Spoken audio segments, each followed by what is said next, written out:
I'm going to talk to you today about actually counting the rankings that you would get in a pie contest. So say you have some rankings and you have pie A, pie B, pie C, and you don't know exactly what score these pies got, but each voter says, their score for A would be greater than their score for B, and their score for B would be greater than score for C, and maybe like apple, blueberry, and cherry pie for A, B, and C. So you have that information, and you want to actually, count the rankings. How do you do that? Well, you can look at A versus B.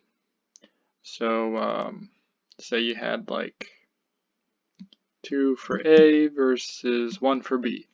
Two people had A greater than B in their full ranking, and one person had B greater than A. It could be like B greater than A and C greater than B.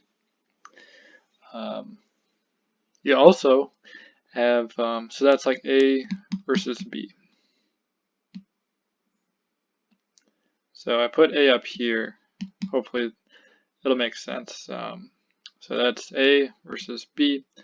Now you can have A versus C, and here we have one.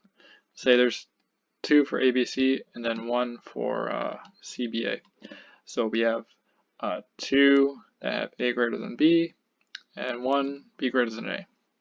And then we have 2 for A greater than C, A greater than C.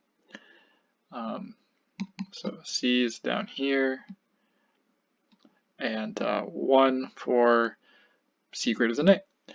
Now we have B versus C. So there's 2 for, just erase that.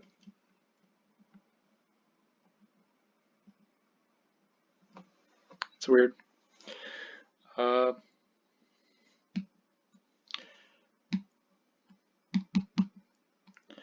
So let's start over a little bit. You got A greater than B, then you got A greater than C, and B greater than C. So you got 2 to 1, 2 to 1, and 2 to 1.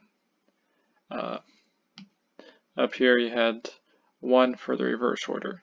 So you can see that, in this simple case, you have A greater than B greater than C. That's the opposite vote of that guy, and it's actually a lot bigger. So more people said this is the ranking of the pies. So, A probably got a higher score than B and C. But people don't use their real rankings. They don't put, they don't use their real scores. They just put, my score for A is greater than my score for B. But it's hard to know exactly what score to give.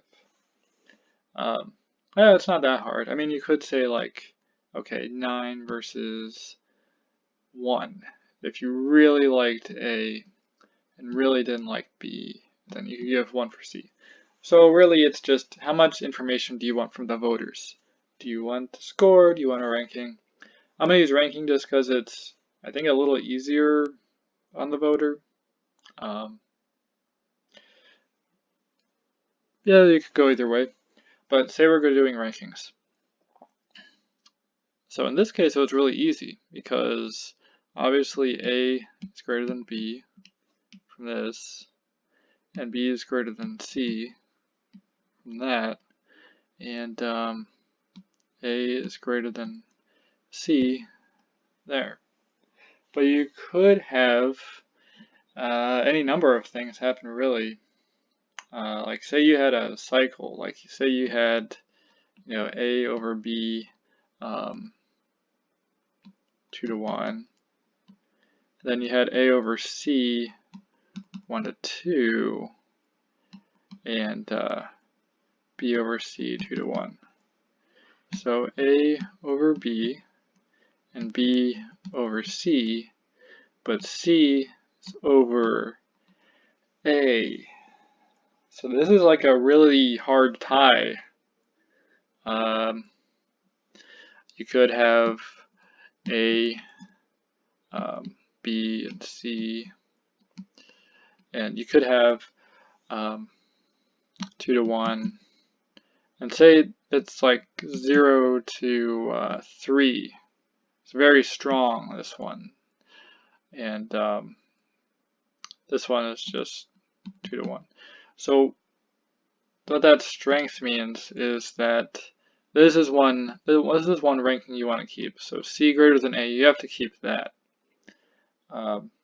So there's different ways to do this, but in ranked pairs, what you do is you organize the rankings by strength. So you do this guy first, C greater than A. You put that one, you lock it in, C greater than A. And then you try to add the other two. So A greater than B, that fits in. C greater than B, B greater than C. B greater than C doesn't fit in.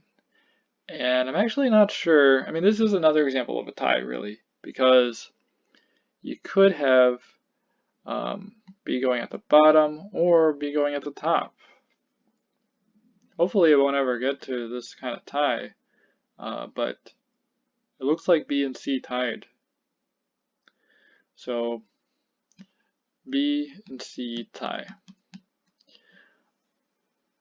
Let's do another example, because I want to show you like what actually happens when you get a win. So let's try to keep going with this example, except let's make it a little different. Let's say 3 to 1 for A over B, and let's do 0 to 4 for C over A, and 2 to 2 for B over C. For ranked pairs, first you get the strongest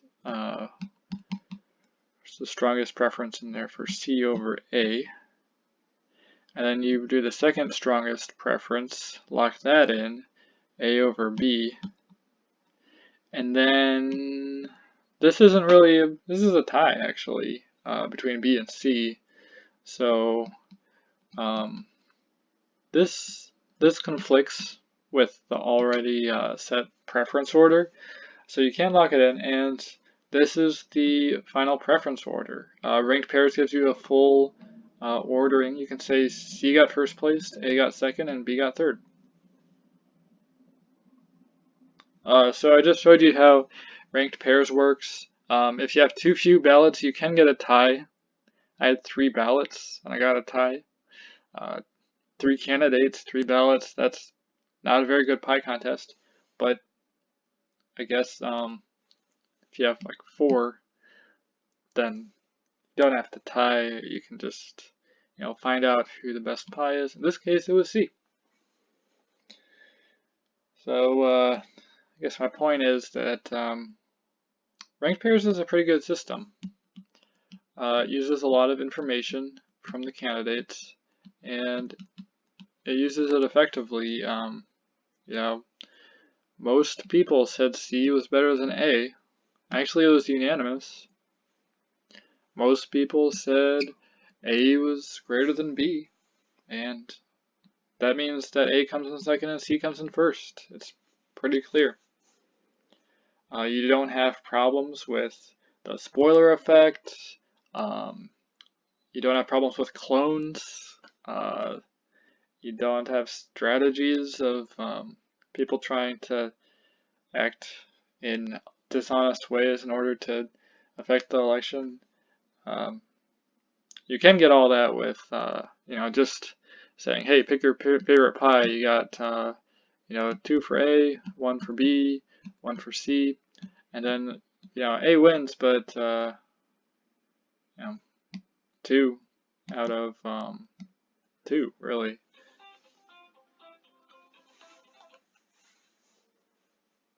So I guess yeah, the way we vote now is not good. Ranked pairs is so much better.